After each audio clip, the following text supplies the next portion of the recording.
So I'm Firefighter Noah, and this is Firefighter Noah. Hey guys. And we're happy to have you guys here today. Keep in mind here that this is our #1 station downtown, so we're a very busy place. We have our command, which is our platoon chief here. This is the truck we'll be getting onto. We also have 2 paramedics over there, 2 ambulances. So if you guys hear tones going off, chances are it's probably them. But in the event that we get a call, we will let you know, and we'd like you guys to regroup here. Public Education Officer Gravel, he's going to stay here with you guys. So in the event that we have a call, we're going to be screwing you guys around. I want you guys to meet up back here. Aaron's going to stay with you guys, and we're going to respond. So if all the adults and stuff, you guys can make sure that the kids are out of the way of that pickup truck and this fire truck right here. Those are the 2 trucks we'll be taking right off the get-go. So, okay? Yeah. So, you can hold this. And you can look for the picture. Hi, Jemima. So thank you, baby. You're welcome. And then we'll just cycle through, and then you get to see the back of the truck. We have a special hose that comes to our face. It lets us go into the different buildings and breathe All day. And some toys. Even helmets. So on those 4 stations, this is our #1 station. Being this big, or you can hammer that in. You can pry which way, every way, and it's a great little tool. It's all piled into one, and this is what you see every fire department have. It's a very good tool. You might get, I don't know, anywhere from 15 minutes to you might get a half an hour. Let's go ahead. The clock. So the clock there, when you're at a major incident, we have what's called an incident safety officer, and then he's keeping in mind how much time is going to pass since that crew's been inside a house. So then it all goes in conjunction with their management. Okay, keep going. More tools. Car accidents to try and peel doors off or cut doors, right? Like these are these are what's called our shears. It's basically a big pair of scissors, right? Just with this little handle. See how they open and close, kind of like a crab, eh? Like it's little pinchers. But they're very strong, right? We always have to be careful when we're using them, but they're heavy too, so it makes it kind of tricky, right, to hold this big heavy tool. So lots of times in a car accident, Noel might be the guy on the shears. He might have it up over his shoulder. Yep. And even though, you know, we're 2 respectively sized dudes, I might be up here helping him hold them. Because they get heavy quick. Yeah, they get heavy real quick. And they're short. And what's cool with them is they're actually fully submersible. So we can fully cut underwater with them. They're fully cordless. And Yep, just a battery, like the tools at home would have, right? I haven't seen, there's not too many things in the world that'll stop them. There's the odd metal in a car that'll slow them down, but there isn't much that the shears or the spreaders or the jaws of life as you refer to that will stop them. And watch, you can see it. And watch. Yep.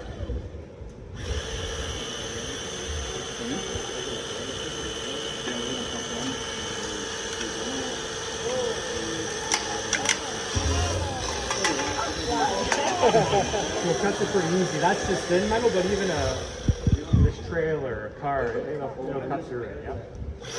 And you guys can kind of careful, but you can try and hold it a little bit to see how heavy it is. You want to try holding? What do you think? Can you hold it by yourself? I can see the struggle. Yeah, that's good. That's good. Want to try? Baby, you can try too. It's heavy, eh? Or I can try. Yeah, try from back there. Baby, now. One more tool as Okay. well. We use these for pinching things and spreading things. We can use it to, grab onto a door and try and pry it open, or if we need to spread a door open, we open it up like that. And you can see again, like all it is your thumb to open and close it. But it's still really heavy. So look, it's so easy to.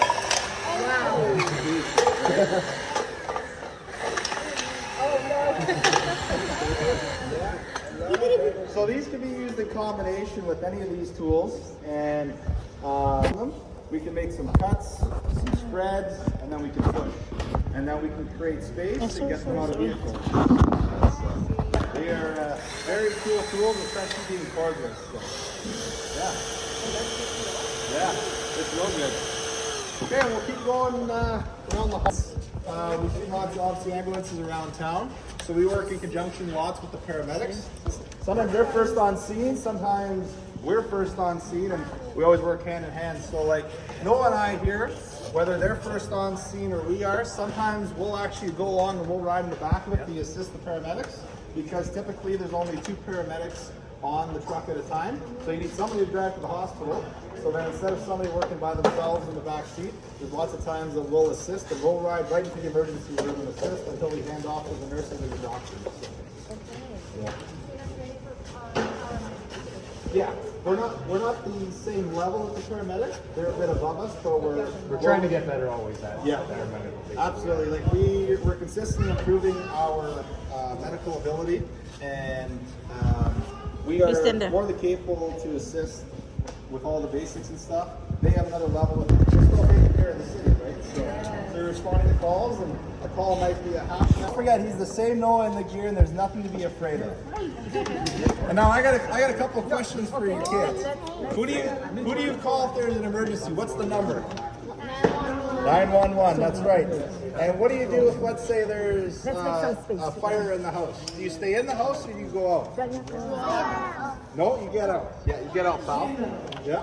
And if you ever have dogs or cats or any pets in there, you always make sure you get out of the house and you let one of us know, and then we'll make sure we go in and we save your pet. Okay, we're going to toss it off to Firefighter Noah, and he's going to talk about what he's doing here, and then when he puts his mask on when you can't understand him, then we'll elaborate from there. Okay. Well, good afternoon, everyone. I'm Noah. I was in a course this morning. So He was getting more education. more like you guys education. said, That's whatever right. for. That's right. So this is our bunker gear that we wear to go into a fire. So if there's a fire in your house, you're going to see me dressed up as I'm going to show you guys. This is our SCBA pack. I'm sure Nolan went over that. Can anybody tell me what's in this cylinder? Fresh air. Air is in there, not oxygen. There's air in there. So then our mask, our SCBA mask, we have to wear, and that helps us breathe. Okay, so what's the first thing I need to put on, do you think?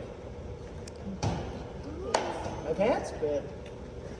So usually I tend to throw this over first, just because it's right here. It's nice and quick, so I don't forget. And I just push it down like that. Get in my pants. Oh. Just like your snow pants in the wintertime. Yeah. Same thing.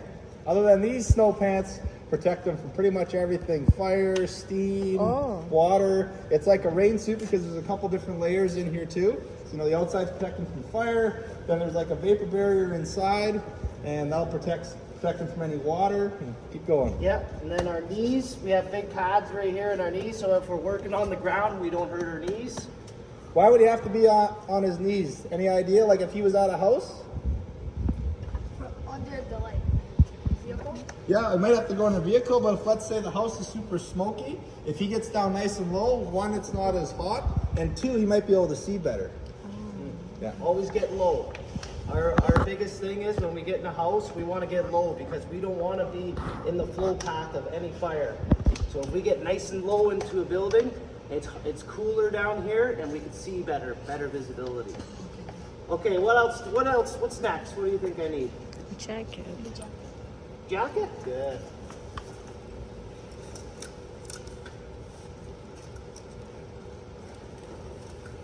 Oh. These jackets are very warm. Very warm. Same thing, he's got a couple extra tools, he's got another light here, he's got a carabiner there for hanging extra stuff when we take, like Noah showed you in the back of the truck, that tick, or what's called our thermal imaging camera.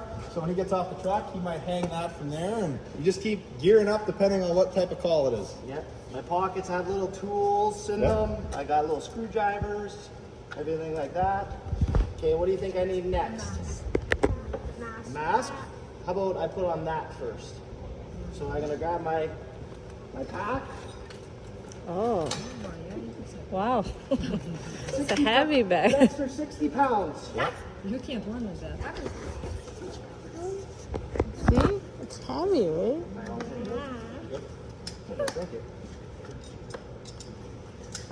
Okay. So what's cool too with these packs is, like, you guys know when you're in school or in everyday life, you write your name on stuff. So here, when we hold these buttons, when you flip over right here, what we do is when we come in, we have what's called our RFID tag or our name tag. So he'll sign into the pack, and then that's Noah's pack for the shift. And then what's cool is then we're at a fire, our boss in that truck there, he has a computer, and he can see how much air Noah has in his bottle when he's in a house. So it keeps him really safe. And then our boss in the truck there too, he's got a couple different buttons on that same computer that tells the air. And then inside of his mask there's what's called a heads-up display. And if he wants Noah, let's say, get out of the fire now, he can push a button, it'll give him a little icon, and Noah knows that he has to get out without having to communicate across the radio. So it's a very, very good feature to keep us safe. Okay, now what's next? Perfect. So like Nolan said, I'm still Noah even when the mask goes on. Yeah.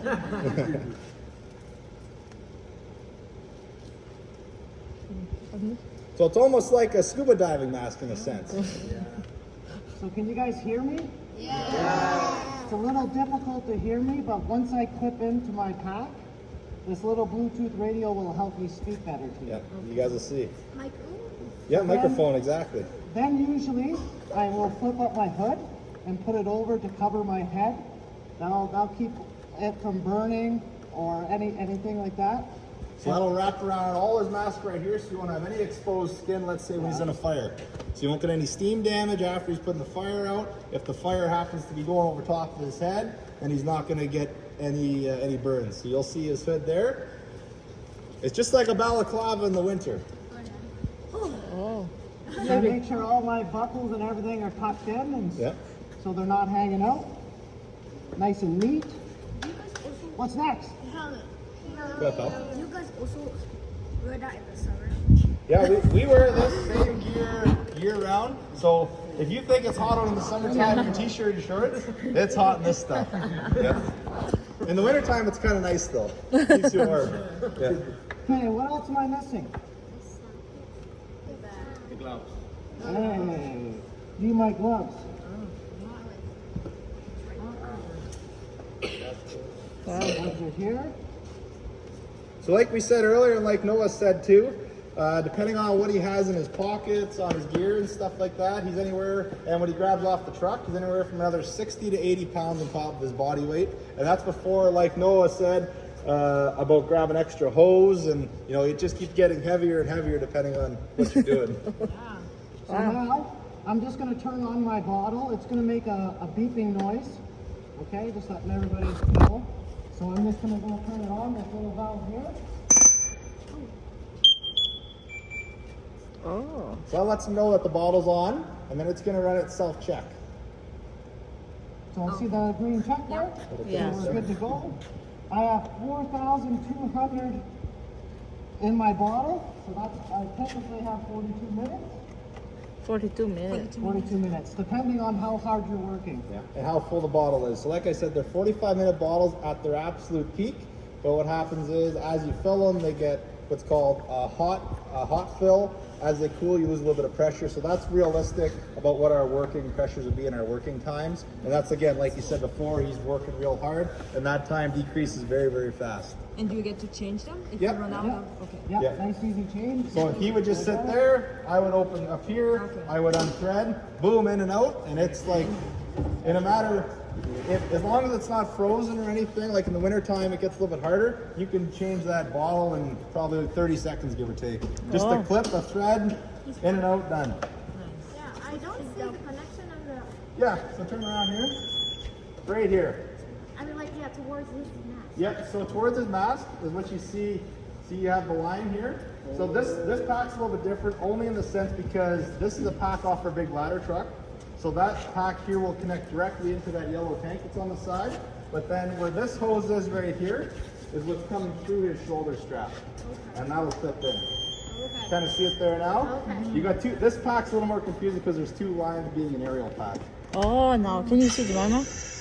Can everybody hear me better now? See, you can hear them. So now I'm talking out of here, but it's connected to my little Bluetooth speakers here. So now you can hear me much better. So with that amplifier, it's for talking to you guys, it's for us that are working beside each other. If he was a captain and he had the radio, then it's clear when he's talking to the dispatcher, and it makes a big difference on the communication side. That's it. Pretty much it. That's pretty much the gist of it, guys. Any questions on the pack or anything? How do you do it? All the same way, all Yeah. the way back down to the bottom. Is there a time limit for you to wear all those things? Oh, what, sorry? Yeah. Like how many minutes should you wear all those? Oh, under a minute. Sorry? Under a minute. Yes, we have 4 or 5 right now. Oh, you can tell them too. One of our women firefighters just got hired. She went back home down to Southern Ontario. Can I pray for you? Yeah, sure. Yeah, you want to say a little prayer for us? Yeah. Okay, guys. She'd like to say a little prayer for us, okay? Yeah. Hold on 1 second, and then we'll make sure everybody's listening and ready to go, okay? Okay, come on guys, come on. Yeah. Everybody close. She's going to say a little prayer for us. Okay, go ahead.